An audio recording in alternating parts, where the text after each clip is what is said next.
Apapun yang terjadi saat kalian patah hati, 4 hal ini jangan hilang. Kalau hilang, bencana. Double. Yang pertama apa? Badan sehat. Yang kedua, akal sehat. Yang ketiga, makna hidup. Yang keempat, moral, akhlak. Patah hati bukan alasan kalian boleh melakukan apa saja termasuk yang nabrak norma-norma moral, akhlak, dan adab. Jadi kalian boleh ngapain saja untuk melampiaskan mencari hiburan, tapi jangan nabrak norma, akhlak, dan adab. Jangan kehilangan makna hidup dan tujuan hidup. Pastikan akalmu tetap sehat, badanmu tetap sehat. Apapun yang terjadi. Mau kamu menyanyi-nyanyi sedih berhari-hari, berminggu-minggu, mau kamu nangis menghabiskan berbantal-bantal, tidak apa-apa. Asal badanmu tetap sehat, berarti yo habis nangis kalau waktunya makan, ya makan. Jadi biar tetap sehat. Nah, akal sehatnya juga dijaga, jangan melakukan yang aneh-aneh. Makna hidup juga harus tetap diyakini. Hidup tetap harus bermakna. Versimu, meskipun setelah patah hati mungkin ada pergeseran-pergeseran, tapi jangan hidup tanpa tujuan. Dan akhlak, jangan diterjang, jangan ditabrak. Begitu kalian nabrak 4 hal ini, maka kalian tidak keluar dari masalah, tapi akan nambah masalah. Pokoknya jangan lupakan ini saja. Sisanya setiap orang mungkin punya strategi sendiri, tapi ini nanti jadi kunci. Karena itu tadi, kalian kan hanya harus jatuh. Wong cuma hanya jatuh itu saja kan tidak harus mengorbankan keseluruhan hidupmu. Nah, ini 4 yang jangan hilang. Kondisi emosi yang mengalami kekecewaan dan kesedihan mendalam karena harapan tidak sesuai dengan kenyataan. Kenapa ada patah hati? Ya karena yang diharapkan tidak terjadi. Yang diinginkan tidak terwujud. Nanti sebenarnya solusinya, kuncinya yang terletak pada harapan dan kenyataan. Bagaimana kita memanage harapan, bagaimana kita memahami kenyataan. Bagi yang patah hati diingat-ingat 2 keyword ini. Karena sakit hatimu berhubungan dengan harapanmu dan berhubungan dengan kenyataan. Yo harapan dan kenyataan itu seperti kamu membayangkan dirimu seperti apa, begitu berkaca, walah ternyata aku itu hanya seperti ini. Nah, itu harapan dan kenyataan. Begitu kamu membayangkan besok bahagia, mesti betapa indahnya kalau nanti jadi, ini sebentar lagi aku lulus, begitu lulus nanti aku dapat kerjaan, begitu dapat kerjaan nanti bisa langsung aku melamar, dan nah, itu kan gampang kalau cuma dibayangkan. Begitu dijalani kok tidak sederhana ya. Mau lulusnya saja pontang-panting luar biasa. Apalagi nanti cari kerjanya. Apalagi itu terus kamu jadi kecewa, hatimu patah. Apalagi kamu nyari kerja tidak dapat-dapat, mau ngelamar kok susah, akhirnya dia dilamar orang lain. Oh, itu kamu menyanyi lagu India kalau sudah begitu. Oke, ini rutenya. Menarik ya, patah hati ada rutenya. Orang yang kecewa, orang yang patah hati, orang yang sedih, itu ada prosesnya. Nah, ini ada banyak teori tentang itu, saya ambil teori yang ini. Jadi patah hati itu diawali dari shock, kaget, tersentak, kemudian dilanjutkan denial, menyangkal. Biasanya kemudian marah. Kalau marahnya reda, melakukan bargaining. Ketika bargaining gagal, dia mengalami depresi. Semoga depresinya teratasi sehingga akhirnya bisa acceptance, bisa menerima. Ya masing-masing fase ada waktunya sendiri. Masing-masing fase ada saatnya sendiri. Tidak bisa kok begitu patah hati, misalnya kamu diputus pacarmu terus langsung saya terima Pak, besok saya cari gantinya. Oh, itu kemungkinan tidak cinta kalau bisa seperti itu. Kalau cinta beneran tidak sesederhana itu ganti pasangan. Awalnya pasti shock. Shock itu kaget.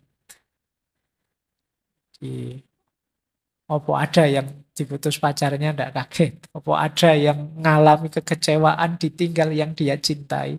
Apapun atau siapapun yang dia cintai itu tidak kaget dan kecewa. Setiap orang pasti shock. Kamu sangat sayang dengan motormu, terus motornya terpaksa dijual karena utang SPP-mu banyak misalnya. Itu kan kamu tetap shock. Kenapa semula ada cinta di situ sekarang berpisah? Apalagi sama kekasih hatimu. Jadi tidak ada orang yang cinta beneran.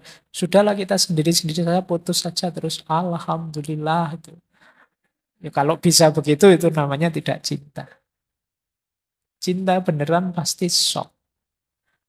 Bahkan selanjutnya denial, menyangkal. Wong sudah jelas diputus, kamu masih enggak kok. Itu mungkin dia marahnya sementara, nanti mesti balik lagi kok. Jadi ini masih nyangkal. Ah enggak, ini mungkin hanya temporer saja. Ah enggak, ini nyangkal. Jadi enggak percaya aku. Dia bisa jauh dariku, masih menyangkal. Padahal faktanya sudah jelas. Yuk kayak kamu dapat nilai E terus kemudian, wah enggak percaya aku. Mungkin dosennya salah. Mungkin itu karena memang serangan pertama itu menyakitkan. Sehingga orang terus menyangkal. Enggak terima kalau dirinya mengalami rasa sakit itu, menyangkal. Fase menyangkal ini bisa panjang. Enggak kok. Dia mesti akan kembali lagi padaku. Tunggu saja. Ini fase menyangkal. Sehingga kamu mungkin bisa berminggu-minggu, bisa berbulan-bulan menunggu dia kembali. Dan dia tidak kembali-kembali. Kalau sudah begitu biasanya masuk ke fase selanjutnya marah. Anger. Marah ini ya macam-macam bentuknya. Bisa dilampiaskan kemana-mana, bisa menggerutu, bisa dipendam saja. Tapi ada fase marah. Mengapa kok harus aku? Apa salahku? Kurang opo aku sama dia? Sudah habis bensin berapa liter aku nganter dia.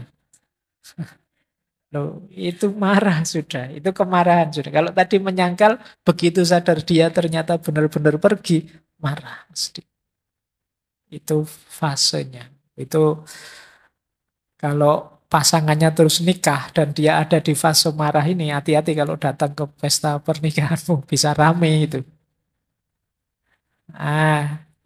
Kalau fase denial mungkin masih dia agak menarik diri, tapi begitu marah itu pengennya melampiaskan keluar. Setelah marah biasanya ada bargaining. Dia akan mencari cara, mbok yo jangan pergi, wis kamu pingin apa wis.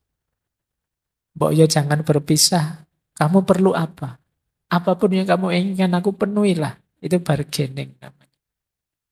Kadang-kadang kalau tidak bisa bargaining sama orangnya, kita bargaining sama Tuhan. Ya Allah, mbok kembalikan dia padaku wis. Saya tak rajin sholat lah mulai sekarang.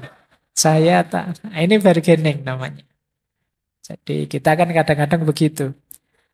Ya Allah, saya tahu saya itu males kuliah, tapi semoga saya lulus ya Allah. Janji setelah ini saya, itu bargaining. Saya ngerti dia kecewa padaku, dia marah padaku karena saya kemarin khilaf sebentar, tapi semoga setelah ini saya ndak wis, saya janji ndak akan lagi. Ini namanya fase bargaining. Ketika bargaining ini gagal, lahirlah namanya depresi. Ini dimulai sudah fase stresnya. Fase gawat-gawatnya itu depresi. Kalau tidak terkontrol bisa efeknya besar. Hati-hati kalau sudah sampai fase depresi, cari cara, cari jalan untuk meringankan rasa sakit ini. Nah, biasanya kalau sudah mampu menaklukkan depresinya, masuklah pada acceptance. Bisa menerima sekarang. Oh ya sudahlah, memang kalau harus berpisah, mau gimana lagi. Nah, itu acceptance. Ini semoga kalian pahami ya. Semoga dengan memahami ini prosesnya bisa lebih cepat. Oh, aku ini ternyata di fase marah. Nah, sudahlah, tidak usah panjang-panjang. Saya shortcut saja. Langsung saya terima. Nah, itu kalau bisa lebih bagus. Pasrah sajalah sama Allah, saya terima apapun keputusannya itu lebih bagus. Tapi biasanya fase ini entah sadar atau tidak kita lewati.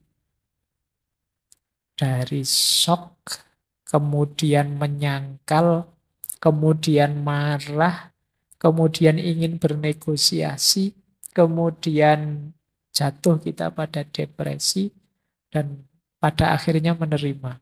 Tapi kalau gagal mengelola depresi, fase menerimanya ya tidak datang.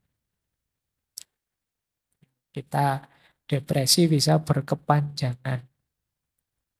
Baik, jadi ini rutenya.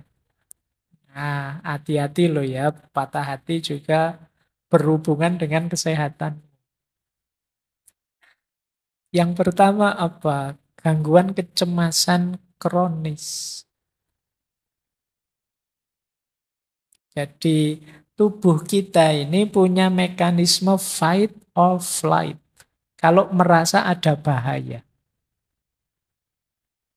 Kayak kita waktu ketemu harimau misalnya di depan kita. Itu kan alternatif juga fight or flight. Nah, kita cirinya apa? Tubuh kita bereaksi fight or flight itu biasanya ya kita gemetar, jantung berdebar-debar, kepala pusing, mual, cemas, takut ini, takut itu. Ini kecemasan kronis. Tidak ada apa-apa, kita gemeteran sendiri, takut sendiri, jantung berdebar, kepala pusing. Ini fight or flight. Mungkin pernah saya jelaskan dulu orang yang kena gejala psikosomatis itu kan karena pikirannya tidak tenang, pikirannya cemas, ya fisiknya kena. Perutnya mules, kepalanya pusing, vertigo. Nah, ini karena kecemasan. Nah, tubuh kita juga begitu. Begitu patah hati, ya mekanisme tubuh kita ini mekanisme mencari selamat tadi. Bahaya ini datang.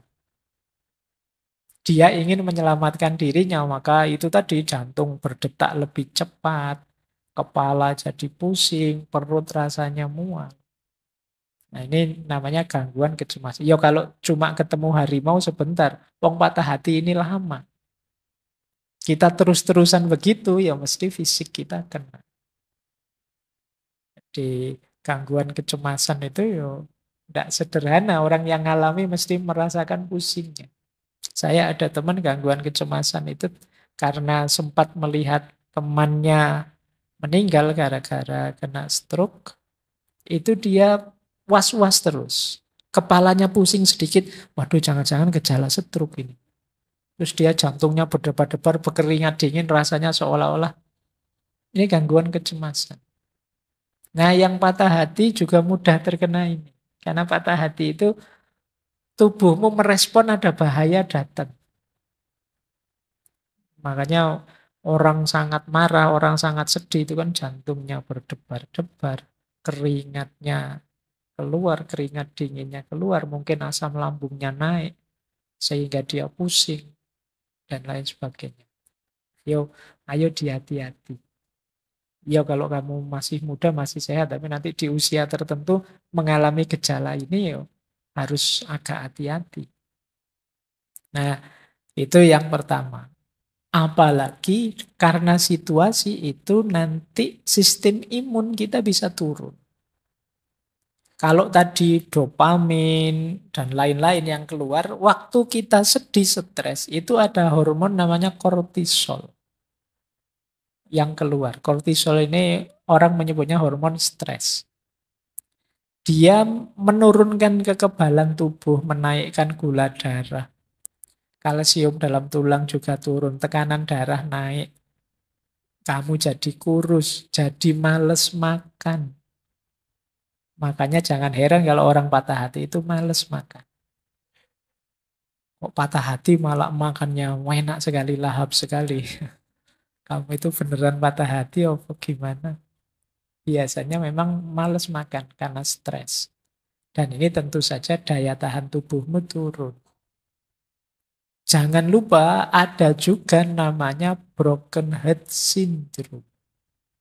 Ini bisa menyebabkan kematian. Patah hati bisa mati, bisa.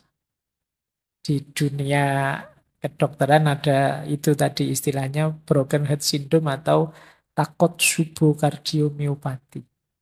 Ini jantungnya yang kena. Jadi ketika ada tekanan kuat karena stres, ya jantungnya yang kena. Nah, kalau sejak semula tidak terlalu fit, ya bisa saja membawa kematian. Makanya rasanya tadi kok simpel, sederhana, cuma diputus pacar, ya situasinya bisa beragam. Bahkan bisa berujung kematian. Ada banyak cerita-cerita itu kan orang yang eh, patah hati sampai kemudian mati. Kayak Majnun kalau diceritanya itu diceritain bahwa Laila sudah meninggal duluan, tiba-tiba dia terus meninggal. Kan banyak cerita-cerita itu tiba-tiba meninggal para pecinta ini. Nah, itu mungkin karena ini tadi broken heart syndrome.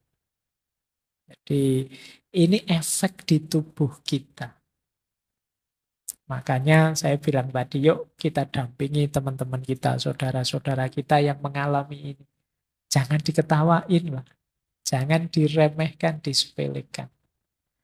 Ini dulu pernah juga saya ambil waktu kita membahas sayap-sayap patah. Kalau yang Magdalena tadi, ini kalau dalam teori patah hati namanya sedang denial, menyangkal. Nah, kalau ini mungkin dulu pernah kita baca juga ya. Akhirnya kita saling berdiri dan saling mengucapkan selamat tinggal. Namun cinta dan putus asa berdiri di antara kita, bagaikan dua hantu yang merentangkan sayapnya. Yang satu menangis duka, sedangkan yang lain dengan seramnya tertawa. Ketika ku pegang tanganmu dan meletakkannya ke bibirku, engkau mendekat dan mencium dahiku, lalu kau menjatuhkan diri di pangkuanku. Sambil memejam mata, kamu berdoa, ya Tuhan, belas kasihanilah aku. Khalil Gibran kalau bikin kalimat bisa dibayangkan skenarionya, bisa dibayangkan adegannya. Baik, masih ada ternyata. Ya sudah apa-apa lah. Ini lanjutannya sebenarnya tadi ya, Katut, tak waca sisan. Ini untuk menghibur yang patah hati. Kalimatnya Gibran yang terakhir ini menarik. Ini semacam bargaining bahwa kalau bisa aku tidak mungkin kehilangan cinta. Meskipun kau mutus aku, tetap cinta itu hidup. Nah ini kalimatnya begini. Besok takdir akan membawa dirimu ke tengah keluarga yang sejahtera. Namun akan membawaku kepada perjuangan batin dan kesengsaraan. Engkau berada di rumah orang yang paling bahagia, sedang aku akan memasuki gerbang kematian. Engkau akan diterima dengan ramah, sedang aku akan berada dalam belitan kesepian. Namun aku akan mendirikan patung cinta dan memujanya di dalam lembah kematian. Cinta akan menjadi satu-satunya selimutku. Akan kupakai seperti sehelai baju dan akan kuminum bagaikan menenggak anggur. Cinta akan membangunkanku di waktu subuh dan membawaku ke medan yang jauh.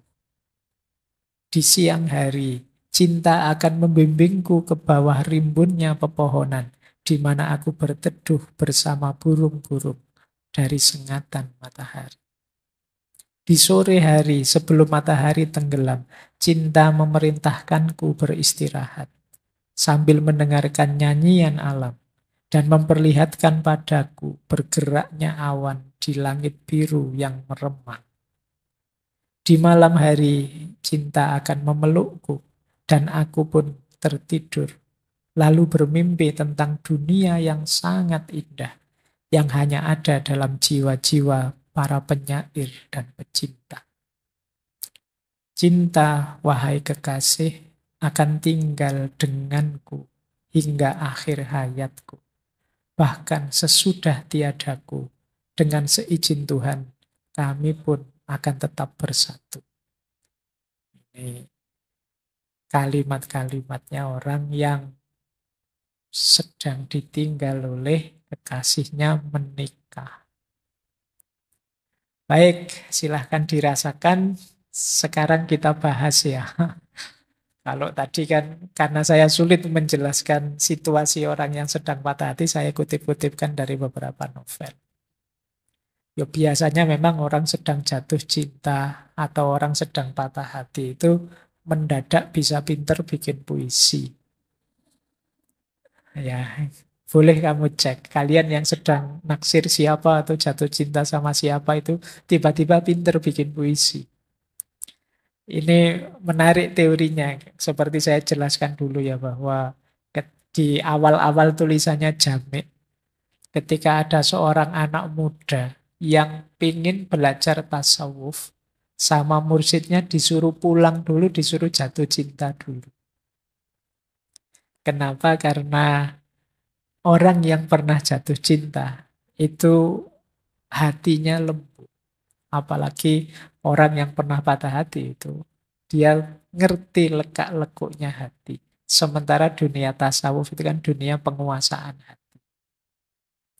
Kalau hati tidak lembut ya sulit kita bisa dekat dengan Allah. Makanya dia disuruh jatuh cinta dulu. Nah, kalian juga begitu. Nanti sesi ini tidak ada artinya kalau kalian tidak pernah jatuh cinta. Jadi, bagi yang pernah jatuh cinta bisa memahami. Baik, bismillah. Kita bahas sekarang kalau tadi. Oke, nah sekarang kita belajar meresponnya. Biar mental kita tetap sehat.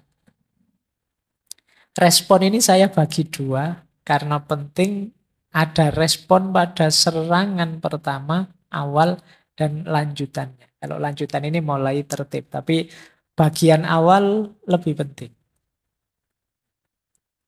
Respon awal yang pertama apa? Itu kalimatnya menarik. Kamu hanya harus jatuh. Maksudnya apa? Berpikir yang ringan saja. Kamu hanya harus jatuh itu. Waduh, pacarku meninggalkanku. Malah yo ditinggal pacar toh, ya enggak apa-apa lah. Yo nikmati saja lah sakitnya, jatuh sebentar, yo nanti bangkit lagi. Kamu hanya harus jatuh saja. Syukur-syukur bisa ngatur posisi jatuh yang enak. Jadi Allah wong jatuh saja kok. Atau sadarkan bahwa ya memang bidang ini kamu gagal, bidang yang lain banyak. Wong cuma itu aja. Itu kalau bahasa Gus Dur gitu aja kok repot. Nah, itu kamu hanya harus jatuh kan? Ya sudah, nikmati saja sebentar nanti terus ayo jalan lagi. Kamu sedih kan? Ya nikmati sedihmu terus ayo bangkit lagi. Jadi kamu kan hanya harus jatuh. Nah, ya ini kalau diucapkan enak, cuma dijalani ya pening. Tapi ya memang rumus sederhananya itu. Biasanya yang nambah runyam persoalan itu kita mendramatisir. Sebenarnya bisa kok kamu hadapi, kamunya saja yang suka mendramatisir. Pak, pasangan saya itu segalanya bagi saya, Pak. Kalau tidak ada dia, dunia rasanya gelap, langit rasanya runtuh. pasangan saya itu. Kamu mendramatisir. Jadi, iyo, tapi kan sekarang kamu ditinggal. Kan sederhananya kan itu. Faktanya kan itu. Jadi yo hadapi itu. Jadi fakta konkretnya kan ini. Makanya hadapi, jangan menghindar. Nanti tambah lama sembuh kalau kamu menyangkal terus. Wong kamu cuma harus jatuh kan, ya sudah jatuh saja terus bangkit lagi. Kemudian jangan lupa perhatikan dirimu. Jangan melakukan apapun yang merusak dirimu. Berarti apa? Akal sehatmu harus hidup. Terus yang keempat, penting juga, sudahlah ndak usah terlalu dibahas yang salah siapa. Nggak usah menyanyi ini salah siapa.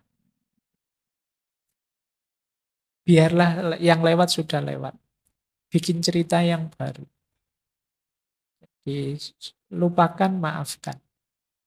Nah ini Pak enak saja ngomong, ini yang sakit yang nanggung lah. Yo ini tipsnya. Jadi biar kamu ndak sakit. Kalau respon awal selamat, biasanya karena lepas kontrol itu di awal. Kalau sudah, ayo disembuhkan, pelan-pelan.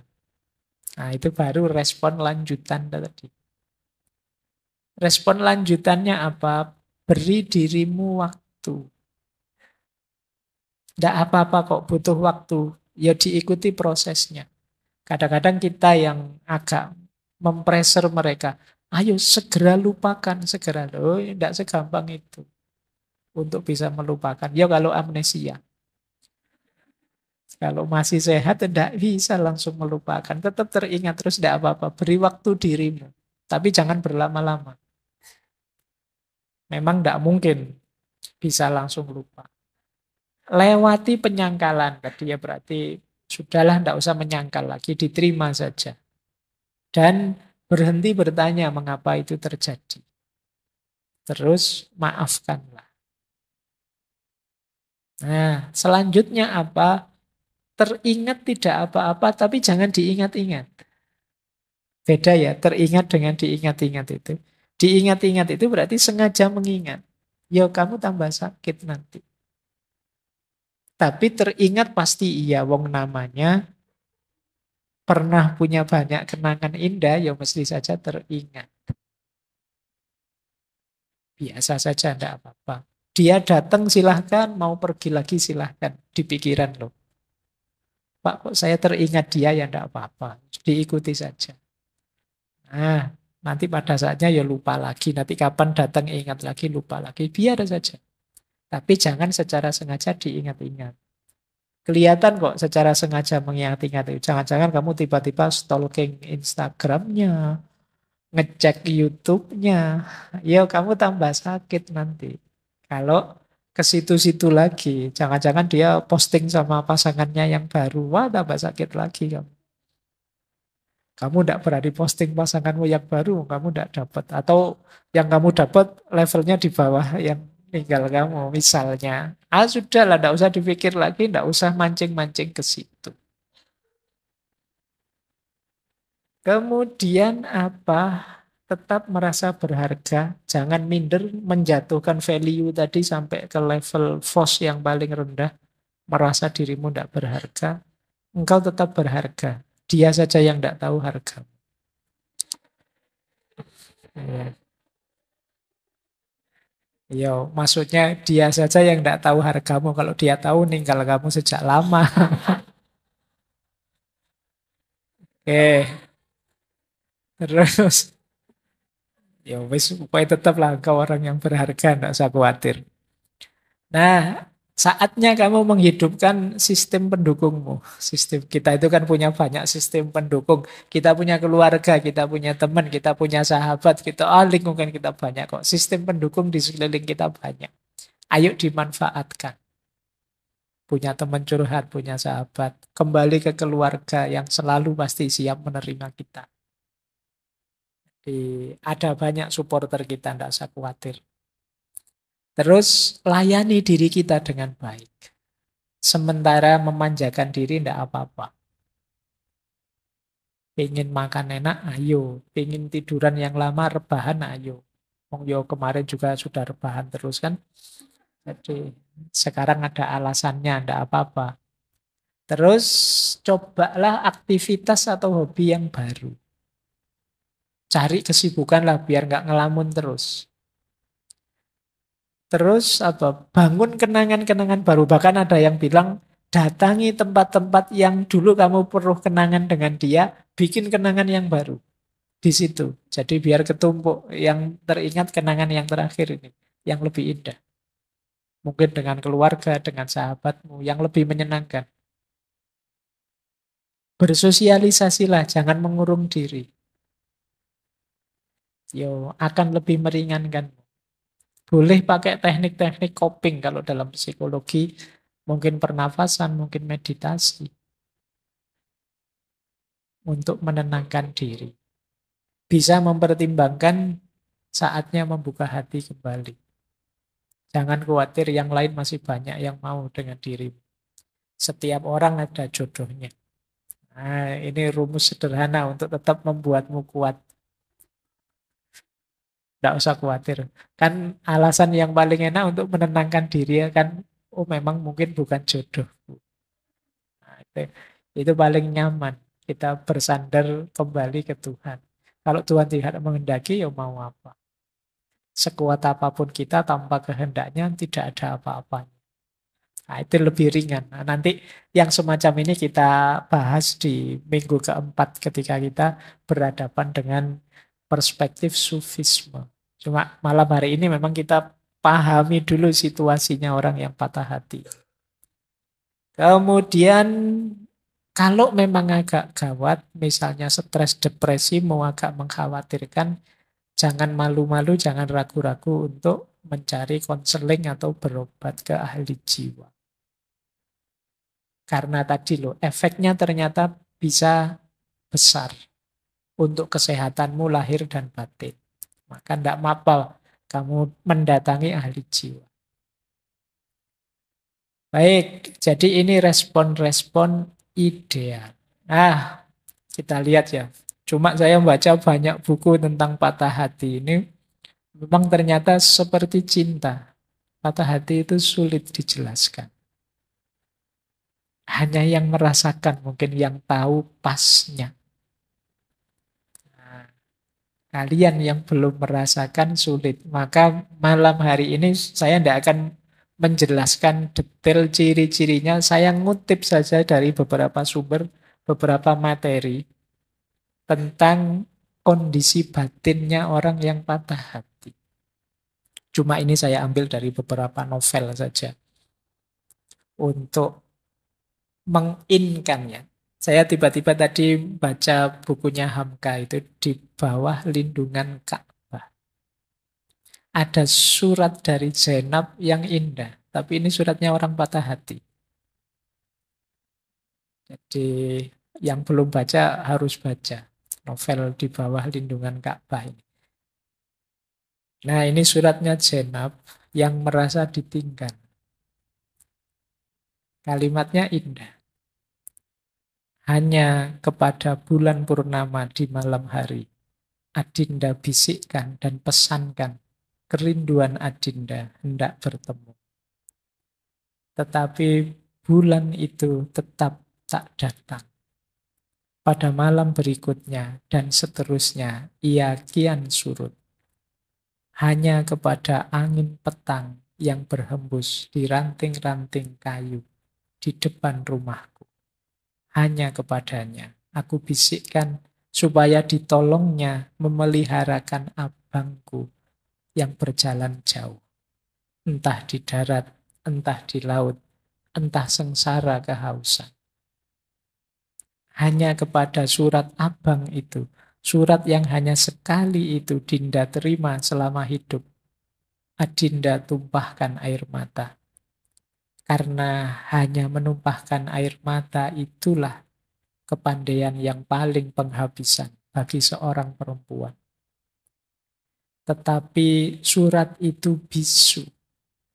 Meskipun ia telah lapuk dalam lipatan dan telah layu karena kerap dibaca, rahasia itu tidak juga dapat dibukanya. Sekarang abang, badan Adinda sakit-sakit. Ajal entah berlaku pagi hari, entah besok sore. Gerak Allah siapa tahu. Besarlah pengharapan bertemu. Dan jika abang terlambat pulang, agaknya hanya bekas tanah penggalian, bekas air penalkin, dan jejak nisan yang dua yang akan abang dapati. Adikmu yang tulus, Zainab. Itu kalimatnya indah ya. Baik, kalau kalian hari ini kan tidak terlatih bikin surat seperti ini. Kalian bisanya cuma ngirim emoticon melet-melet sama ketawa-ketawa. Iya. Oke, bayangkan suasana hatinya Zainab yang disalah paham. Baik, nanti kalian bisa baca novelnya. Paling tidak feel-nya bisa terasa. Seperti itu sakitnya orang patah hati. Atau ini Magdalena. Magdalena itu novel terkenal sekali. Ada yang bilang apa tenggelamnya kapal Van der Weyck itu banyak terinspirasi dari Magdalena ini. Nah, ini pacarnya Magdalena, namanya Stefan, yang ditinggal nikah oleh Magdalena. Kalimatnya menarik. Benarkah Magdalena, kita berdua telah putus, dan kita sudah menjadi dua orang asing yang tak mengenal satu sama lain? Salah satu dari kita tidak lagi ingat kepada temannya yang lain, kecuali seperti mengingat impian di masa kecil yang bekasnya telah terhapus oleh berlalunya hari dan lewatnya tahun. Benarkah jika kita bertemu di satu jalan, masing-masing akan meneruskan perjalanannya tanpa menyapa temannya? Benarkah jika kita berada dalam satu pertemuan, hubungan antara kita berdua tak lebih dari hubungan biasa antara laki-laki dan perempuan yang lain? Benarkah jika kita berada dalam satu pertemuan, tidak ada yang kita bicarakan, kecuali tentang cuaca dan suhu udara? Alangkah cepatnya peredaran waktu, dan alangkah aneh tindak tanduk dan peristiwanya.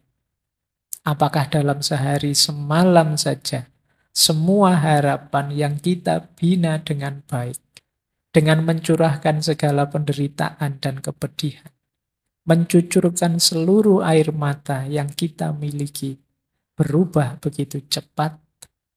Semua itu akan menjadi kisah usang yang telah dibungkus dengan cerita baru. Beginikah rasanya hari kiamat? Beginikah rupanya dunia yang menjadi hancur lebur? Beginikah tampak bintang gemintang yang berjatuhan di angkasa? Langit terkatup seperti tertutupnya sebuah buku. Rintihan-rintihan orang yang sedang patah hati. Kenapa sih Pak kok saya jatuh cinta? Kenapa sih kok saya suka dia? Kenapa sih kok saya bisa tertarik padanya? Ini secara neuroscience. Kita itu sepanjang evolusi kita, evolusi manusia. Manusia itu kan berkembang terus, berevolusi terus. Itu manusia itu sudah belajar karena mengikuti fitrahnya. Kita ini kan punya fitrah berketurunan, punya fitrah melanjutkan generasi, punya fitrah menikah dan lain sebagainya. Itu sejak awal kita sudah belajar untuk menghidupkan fitrah ini. Nah, maka otak kita terkondisikan untuk mengikuti fitrah itu, termasuk fitrah berketurunan. Nah, maka Generasi manusia awal itu juga sudah punya ideal-ideal. Pasangan yang menurut mereka cocok untuk melanjutkan generasi. Nah, mungkin ada yang menganggap "Oh, ini cari saja yang subur, yang cirinya begini. Cari saja yang aktif, yang cirinya begini. Cari saja. Itu nenek moyang kita sudah punya standar-standar. Mereka belajar. Oh, jangan menikah dengan perempuan kayak gini deh. Kalau kayak gini itu. Nanti perempuan jangan mau kalau dinikahi laki-laki kayak gitu deh. Ini sepanjang sejarah manusia itu belajar tentang ini. Sejak era purba manusia sudah belajar. Nah, pelajaran ini yo direkod dalam otak manusia. Yang itu kemudian yo lama-lama terkumpul, sandinya tersimpan di otak kita. Dalam sinyal-sinyal saraf-saraf otak kita. Jadi itu warisan nenek moyang kita. Di dalamnya ini ada sirkuit macam-macam termasuk tadi. Standar-standar pasangan ideal. Yang itu nanti didukung oleh hormon neurotransmitter yang ada di kepala kita. Jadi sandinya sudah ada. Misalnya tipe ideal istri versi Indonesia mungkin beda dengan tipe ideal versi Afrika atau versi Amerika. Versi Melayu mungkin beda dengan tipe ideal versi manalah India atau mana. Ini sesuai rekod cetak yang ada di kepala kita. Ini warisan nenek moyang kita. Nah, selanjutnya isi kepala yang isinya sandi-sandi itu yuk akan jadi secara tidak sadar jadi standar kita. Kalau melihat pasangan yang menurut sandi-sandi tadi cocok, menurut sirkuit-sirkuit tadi cocok. Itulah mengapa kadang-kadang bagi temanmu, sahabatmu yang satu ini tidak menarik, tapi kok malah temanmu yang satunya jatuh cinta sama dia, itu mungkin ada warisan-warisan standar yang cocok. Nah, mungkin misalnya nenek moyangmu dulu trauma punya pasangan kok merengut saja, terus dia punya pokoknya cari istri yang murah senyum lah besok, misalnya. Itu terus jadi tergambar di kepalamu, terpola, nanti ini mungkin lama-lama diwariskan. Makanya saya pernah baca buku terjemahan itu yang isinya jangan jadi orang yang murung karena kemurunganmu akan diwariskan ke generasi selanjutnya. Jadi orang yang ceria, jadi orang yang bahagia. Makanya jangan pakai rumus saya susah ndak apa-apa Pak, yang penting anak saya besok seneng. Itu ndak laku kalau pakai teori ini.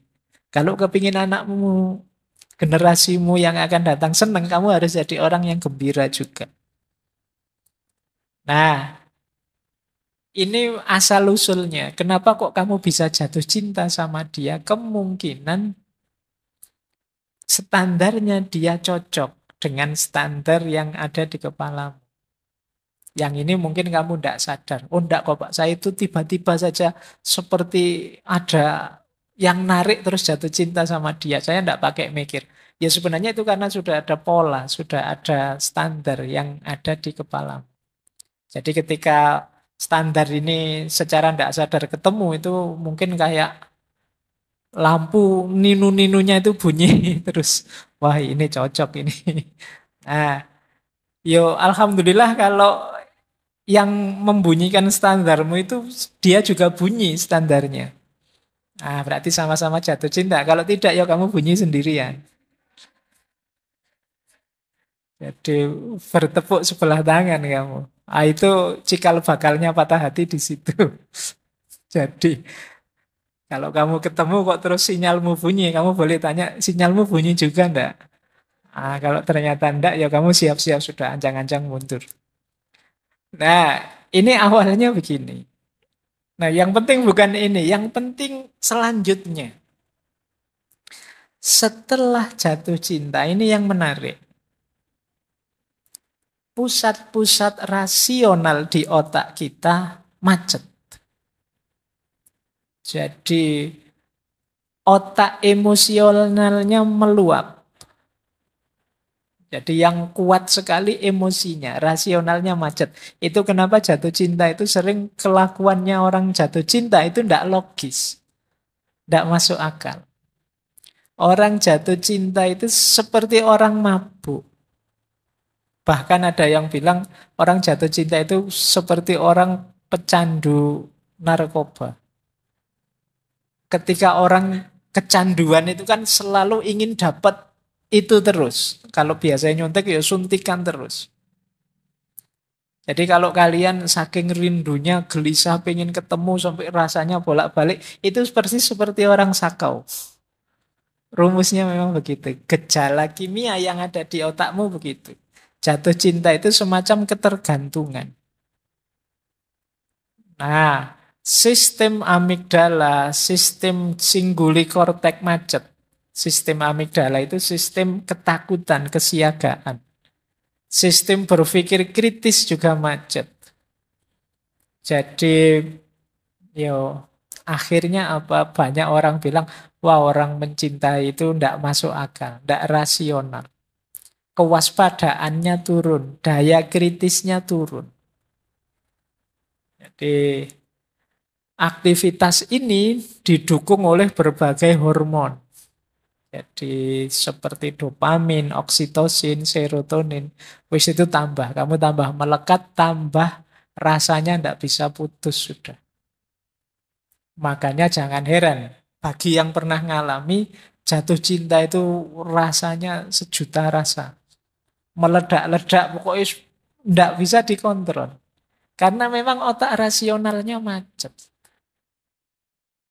Jadi kadang-kadang yang dilakukan tidak masuk akal. Ada ndak yang di sini nelpon mulai isak sampai jam 3? Ya, saya pernah diceritain begitu. Ada yang cuma bilang apa sudah ya, saya mau tidur gitu. Terus kamu yang sana bilang ya silahkan tidur dulu. Ya kamu dulu lah. Ya kamu dulu. Tapi bolak-balik kamu dulu bisa sampai jam 1 malam itu. Miss you too, miss you too, bolak-balik miss you too. Yo, itu ngapain anak-anak itu? Nah, sinyal-sinyal rasionalnya macet itu.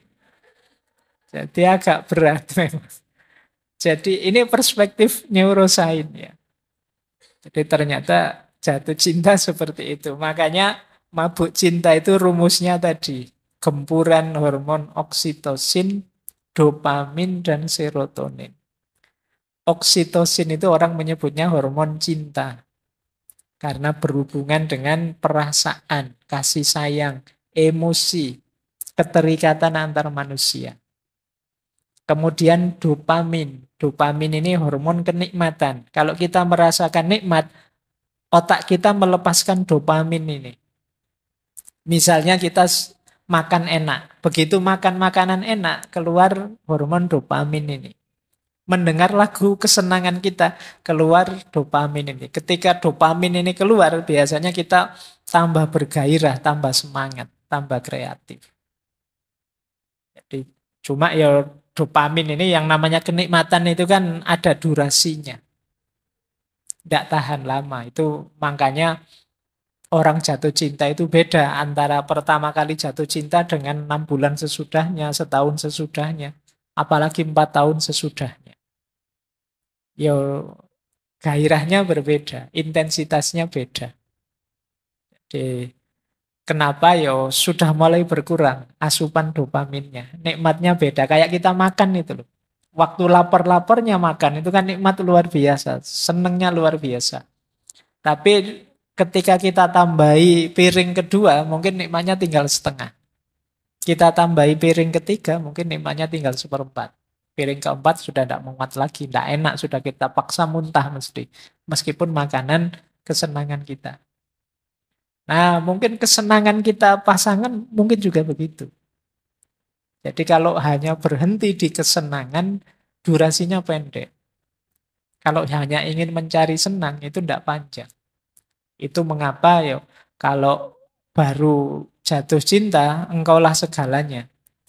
Engkau satu-satunya yang paling cakep pokoknya.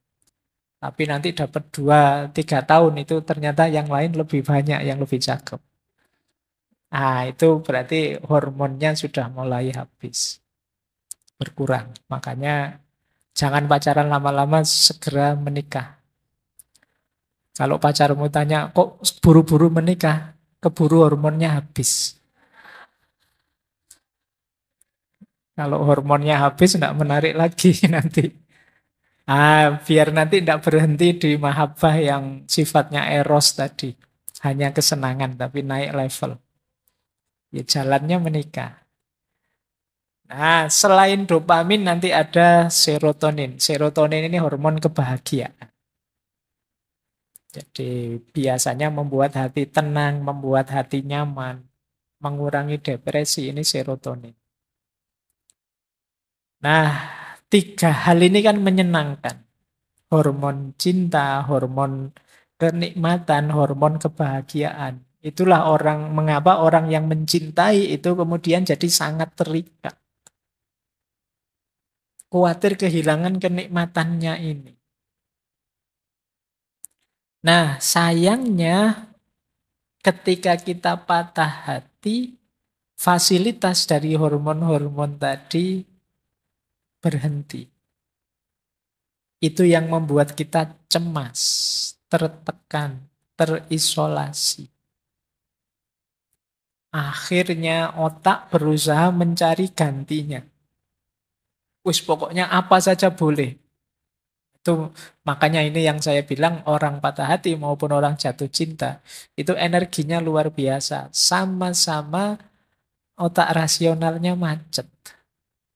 Sehingga kadang-kadang melakukan hal-hal yang tidak terbayangkan. Baik ketika jatuh cinta maupun ketika patah hati. Itulah gunanya kita harus hati-hati dengan energi yang kita miliki saat jatuh cinta maupun patah hati. Karena ketika kita patah hati pun ya daya kekecewaan, daya kesalan, daya rasa sedih sakit karena kehilangan kenikmatan, kesenangan, kebahagiaan tadi itu bisa tersublimasi jadi apa saja. Orang bisa melakukan apa saja bahkan yang tidak terbayangkan. Ada banyak cerita-cerita bagaimana orang patah hati atau orang jatuh cinta itu melakukan hal-hal yang sama sekali tidak terbayangkan oleh kita. Mungkin kalau kita geleng-geleng tidak akan mau seperti itu. Tapi yo bagi yang ngalami jatuh cinta itu tidak masalah melakukan itu. Jadi orang luar yang melihatnya, alah kok gitu amat sih wong jatuh cinta aja kok. Itu wong patah hati itu aja susahnya apa sih mbok nyari lagi. Ya kamu yang tidak ngalami ngomong enak saja begitu. Yang ngalami itu jungkir balik dia. Diputus emangnya kenapa mbok yo nyari lagi. Mau yang lain ya banyak. Mau yang lebih jelek apa lagi. Misalnya. Tapi tidak sesederhana itu loh. Bagi kalian yang pernah ngalami. Semoga tidak ada. Ya, saya tahu lah ini kan anak alim semua. Ya, jangan-jangan kasusnya seperti tadi. Belum pernah jatuh cinta, Pak. Ya, tidak mungkin patah hati. Tidak masalah bahwa orang yang patah hati itu bagi dia tidak masalah dia melakukan apapun asal bisa ada ganti dari kenikmatan, kebahagiaan, rasa cinta tadi yang sekarang hilang. Karena sebelumnya sudah terlalu melekat ke sana.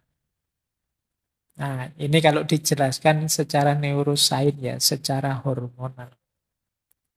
Maka sebenarnya tema bulan ini itu saya dedikasikan untuk yang patah hati, ayo kita temani mereka. Karena mereka ini sering hanya diketawain saja sama lingkungan sekelilingnya. Kita selalu mengagung-agungkan cinta, kita ngomong kemana-mana tentang betapa luar biasanya cinta. Tapi kita lupa ada sisi gelapnya cinta yang namanya patah hati. Yang oleh masyarakat dipandang remeh, dipandang sepele. Padahal bagi yang ngalami itu beratnya luar biasa. Jadi kita mungkin susah menasehati mereka. Saya bilang tadi banyak saluran-saluran rasional yang mampet, tapi paling tidak kita bisa menemani mereka. Nah, itu sebenarnya tujuannya, biar mereka juga merasa ternyata yang aku rasakan ini sesuatu yang penting. Mereka ini mungkin agak paradok, masyarakatnya bilang, alah begitu aja. Alah, wong ndak penting saja, tapi kok sakitnya seperti ini ya? Kok beratnya seperti ini? Baik, oke ya, ini penjelasan perspektif neurosainsnya.